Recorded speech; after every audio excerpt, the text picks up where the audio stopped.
Hello everyone, this is Pras and welcome back to my weekly team selection videos. This is the FPL Wire and we are into game week 2. I have to start with apologizing for my hair and my general look. I've just been driving about 6 hours. Some of you may know I'm in the East Coast in the US, so we were in Niagara Falls a couple of days ago, and today we drove from Geneva, which is near Finger Lake, so people in the US would know this. So it's like a 5.5 hour drive back to New York. It is 11 p.m. here, so I thought I'll do this now before I go to bed, and this will be published while I'm sleeping. So there is essentially all of Thursday and Friday for people to listen to this. There is a Friday deadline, of course, but I will say this, of course, that I'll keep it short, but it rarely happens. But I'll try to keep this one short. And as you can see, even the fantasy football plug is right up top, so I don't need to have a slide on this. As you always know, that we are supported by Fantasy Football Scout, and that's whose data we'll be using. So, game week 1. Now, I want to first start out with something that for some reason or the other became popular in the community, which is obsessing over rank this early. Like, I'm shocked in terms of the misuse of rank in game week 1. I mean, I'm going to make a case here and say this season, up until even halfway, which is game week 19, I don't think you should be worried about rank. Should you be watching it? Yeah, it's up to you. Like, you can obsess over it. You can obsess over it while the game is going on. Like, another principle that I generally follow is I don't tend to check rank during a game, because people then, it affects people when they start watching, oh, my player had a clean sheet, and then my rank went up here. When they lost their clean sheet, it came down here. Like, it's useless. Like, it's not important. But if you get enjoyment out of it, that's fine. But what I want to make even clear is that right now, if somebody is ranked 4.8 million and if somebody is ranked 2 million, there's like a 2 point difference or a 4 point difference. It's irrelevant. You can make that up next week, or you should not even think about points. What I would say is you should think about your players, and I'll come to that in a second. But there's one other important point. Why rank doesn't matter this early? Who's in the top 100k right now? Everybody who bench boosted, or most of the people who bench boosted. Does that mean that they will continue to have an edge over you? Well, you could also use, you will also have a bench boost to use later. So the fact that this season we have 4 chips, wildcard, free hit, bench boost, triple captain, it's just so muddied, like what your rank is versus what other people are. Have they used a chip? Have they not used a chip? So I would say team selection videos are about my team, about my decision making process. If you want to check my rank and if you want to measure my rank, I will have it up, but I'm not going to obsess over it. And I would encourage people to do the same. When the time comes, when you think that enough information is in and enough volatility has gone out of the game, enough chips have been played, which I feel is game week 19, because everybody would have played a chip by then talk about rank, because then your decisions and your risk appetite depends on where you are in your rank and your goals. So if people disagree with this, they're free to do that. Like, there's a lot of things on YouTube or on the internet which seems weird, seems odd, but is popular. That's okay if people want to have that opinion. But this is my opinion. This is my team selection video. Anyone who watches me regularly, please don't obsess over your rank this early. It does not matter. So, moving on, like I said, what is important is your players. So I want to do 2 things on this slide. I want to first tell you what changed between my game week 1 team selection draft to this draft that you see here. And I want to explain my line of thinking so that you get to learn a little bit more about how I think about the game and how I make decisions about the game. And essentially that's the idea of these team selection videos, where I can share and be honest about this. So when I shared the team selection video, I had said that certain picks are locked. 1 Nottingham Forest defender, 1 Pedro Porro, Anderson, Salah, Bruno, Palmer, Wirtz, and Watkins. What we're not sure were Reinders, Strand Larsen, and basically a couple of other defender spots or goalkeeper spots, and 1 bench spot. So the most fundamental thing that happened over that week or leading up to the deadline was that Nottingham Forest started signing a lot of players. They started signing Douglas Luiz, It's Douglas, right? Not David. Yeah, Douglas Luiz, or they were linked to him. There was James McAtee, there was Omari Hutchinson. And so the feeling that Anderson, this Anderson pick that is going to be the 90 minutes man on corners, so started to slightly reduce in its appeal. Where if Douglas Luiz joins, will he take the corners instead? Because he's very good at corners. If McAtee joins and this other midfielder that they're also linked with, if he joins, does he take some minutes? I think Anderson is superb. I think he's one of their best players. But does he take some minutes? Does 90 minutes become 78 minutes? Because early on last season, he was playing 70, 80 minutes. So now I was not considering Anderson because remember I had Dewsbury Hall. But what changed for me was I saw the crowd who were on Anderson starting to switch to Reinders. And so my thinking is I'm okay to take on Dewsbury Hall against half the crowd that has Reinders, other half of the crowd that has Anderson, because the risk is split now. Nobody has one big popular pick. And if they bang, then I'm not exposed. But then when I saw everybody moving towards Reinders, I thought my exposure here, picking an Everton attacker versus a Man City attacker, is something that I'm not happy with if a lot of my peers are looking at Reinders. So this is the first thought process where I went, okay, what? I have to get a 5.5 mid and I have to get Reinders. Did I get lucky or did I luck into him? Did my beliefs change on Reinders? Not really. I still think he's a good pick, but I still think around Champions League it's going to be a pain. So anyone who's looking to buy him, take that warning. Like I'm still saying he's a pick where a lot of people own him. You're getting some price rises. It's lovely.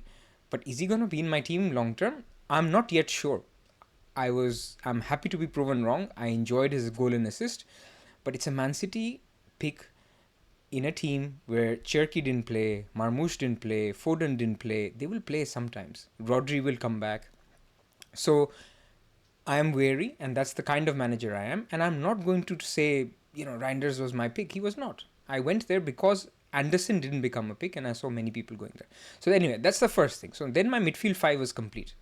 So in the morning, I woke up and I said, okay, Reinders for my 5.5 mid and Thiago from Brentford as my striker. So that meant that this team, instead of Strand Larsen, I had Thiago, and instead of Sells, I had Sanchez, and instead of Richards, I had Neco Williams. That was the team. Then I woke up and I'm thinking, I'm not happy with Thiago. Like, he's okay for 2-3 weeks, but Brentford might sign somebody. I really liked Strand Larsen's fixtures after game week 3. So every path that I had in my mind was taking Thiago up to Strand Larsen eventually by game week 3 or 4. And I was thinking this is going to be a pain because I will have to sell either Watkins or Wirtz or somebody like that to take us Thiago up to Strand Larsen because that's the guy I believe in. So then I'm thinking, can I get Reinders and Strand Larsen? So the only way to do that was to take out Sanchez or to take out Neco Williams. So now here the consideration was, do I want no Forest? Because I could just do Neco Williams down to a Richards and keep Sanchez, and that's fine. But then the thinking was, again, a lot of my peers are on double Nottingham Forest defense. Nottingham Forest fixtures are great. And on the other hand, the news that, Tosin was out for Chelsea, they're looking for people in the market. I felt short term, I think just get Sells. And now my path involves Sells until game week 6 and then Raya. Before it was Neco Williams until game week 6 and then Gabriel or Saliba. Now it's basically I will get Raya and maybe a Van de Ven can become somebody else or a Porro can become another Arsenal defender. So my path has changed. So fundamentally, this is what has led me to this draft, where it was just a couple of things around the Chelsea defense, around me not being comfortable with Thiago and not being comfortable with Reinders or with Anderson, which led me to this draft. And now comes to the part of how they did. 53 is an okay score. It was not an amazing score. I see people in late 50s or 60. But again, I'm happy with the team because let's go through the positions. I see Sells in terms of goalkeepers. I mean, Nottingham Forest conceded a penalty, but otherwise they were good for a clean sheet. In fact, compared to Chelsea, I feel more secure with a Nottingham Forest goalkeeper, especially who will make save points. Whether it works or not doesn't matter. So that's goalkeeper slot I was happy with. Double Spurs defense worked out this week. I will not be playing either one of them next week. And so let's see how Thomas Frank's defenders do. it was Burnley, of course. That was an easy fixture. Let's see how they do in game week 3. But I'm happy to be on them because I think that's a good defense to back, and Thomas Frank is a good manager. This is not the old Spurs. Anderson and Richards, I've already talked about the rotation, so I'm happy with the defense essentially. There is nobody here that I feel after game week 1 I have to get. That means it's fine. There's no issue. I don't have to get a Murillo. I don't have to get a Tarkowski. Nobody is on Arsenal defense. Not many people are on Van Dijk.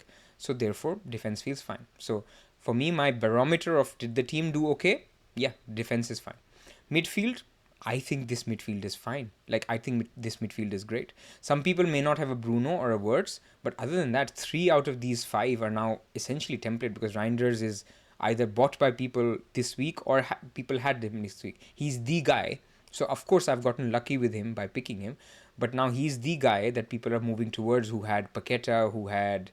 I think Paqueta has just dropped in price as well. So maybe, people are moving to Reinders. Other people who are on... Who else moved to Reinders? My friend Fran moved from Rutter. So people are moving to him. Salah is good. Palmer is good. And I think one of Bruno or Wirtz are good anyway. And then you'll see where you get the money out later. So I think midfield is fine. So there's nobody who I have to get yet. And then we will see in game week 4, game week 5, whether I need to release the Wirtz money or somewhere else, maybe the Palmer money. And so that's an option. But midfield is fine for now.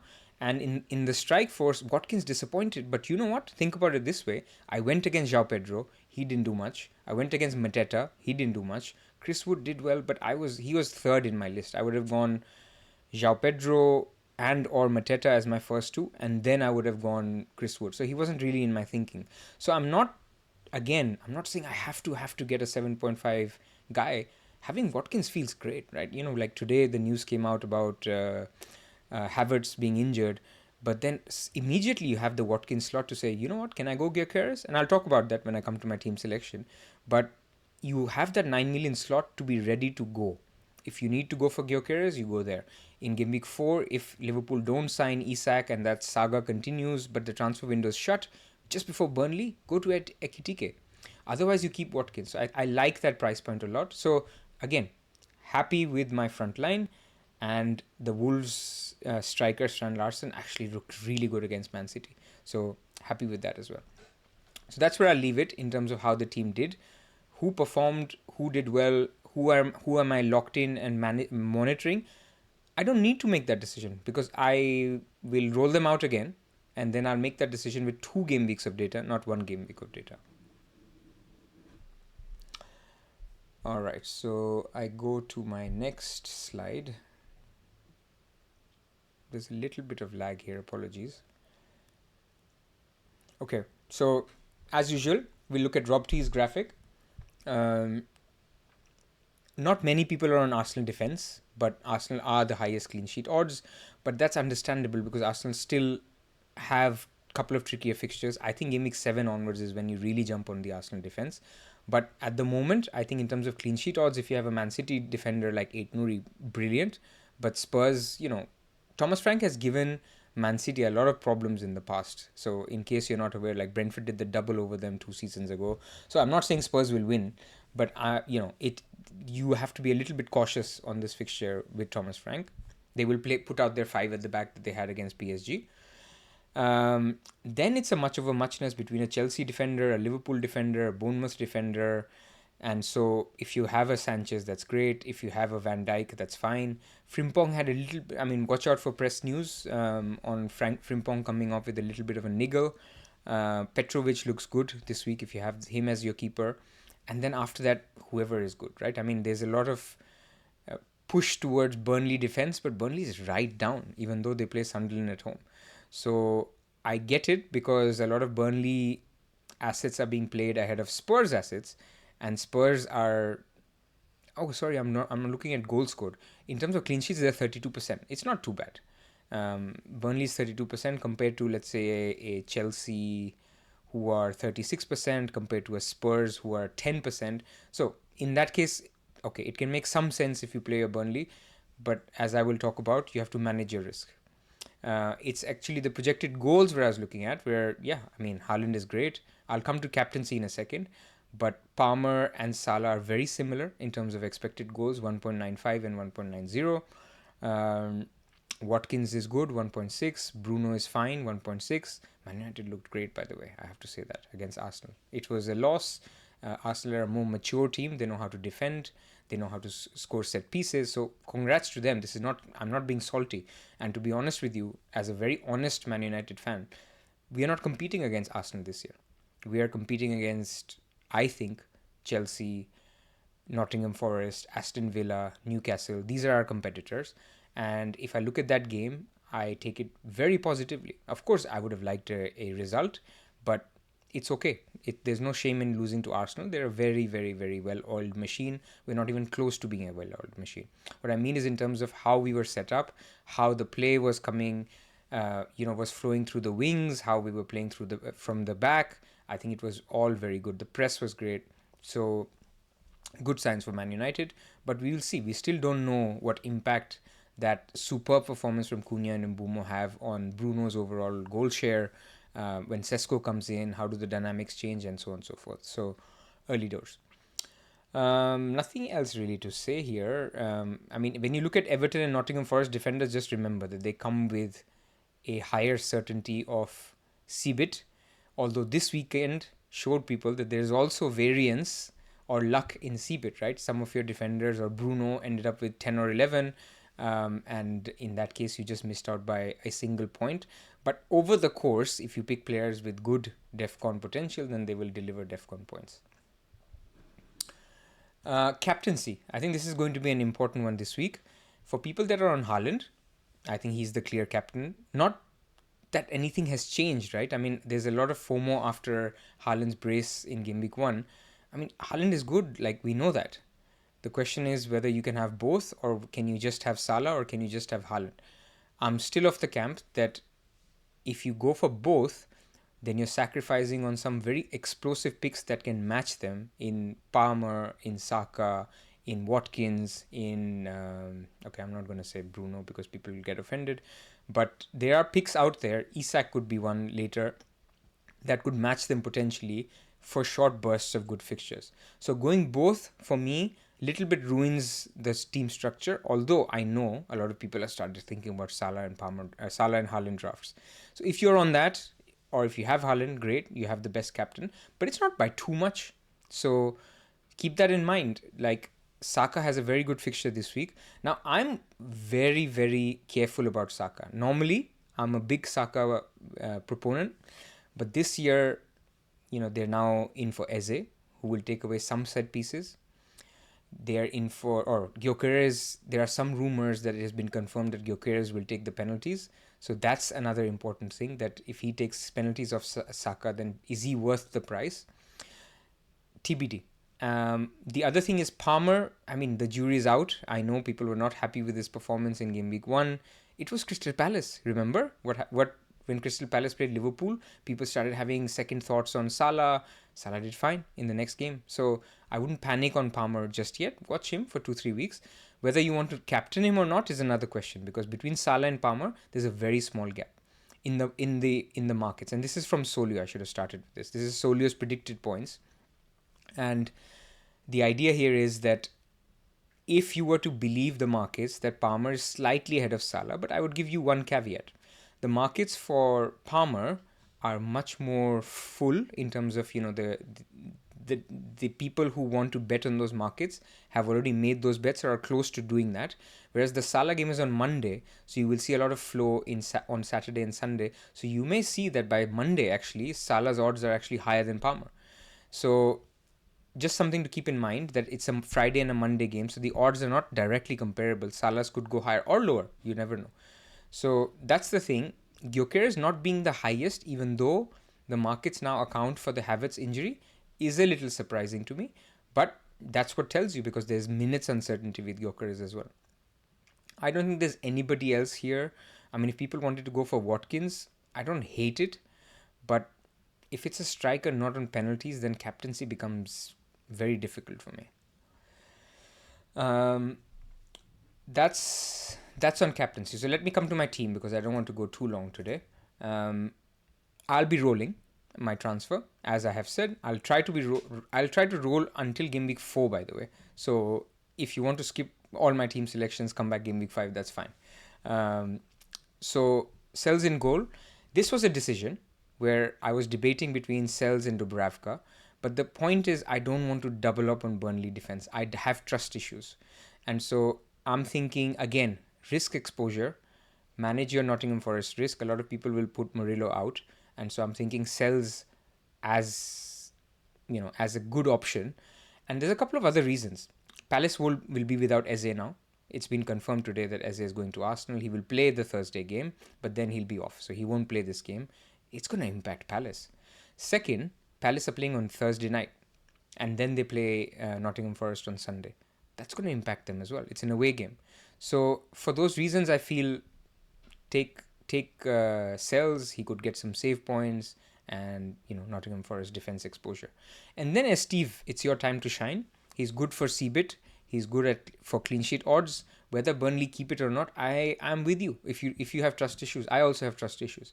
But I think it's a good week where you can bench your Spurs guy for a Burnley guy and try it out. Like Steve could get 1 point, he could get 3 because he gets some CBIT, or he could keep a clean sheet, right? So why not take that? Why not take that chance? And to your point, you will counter and say, but Porro is good. Porro could play right wing. He could. But if you look at the clean sheet odds, he's very, very, very likely to concede as well. So I'm going to take my chances in terms of what is the average outcome. Can Porro score 15 points? Yes. But I'm the manager who takes an average outcome. On average, it is expected that Man City will score. And there is a chance that Burnley keep a clean sheet. So I'm going to take that chance. And Steve comes with some CBIT point potential as well. So I take that.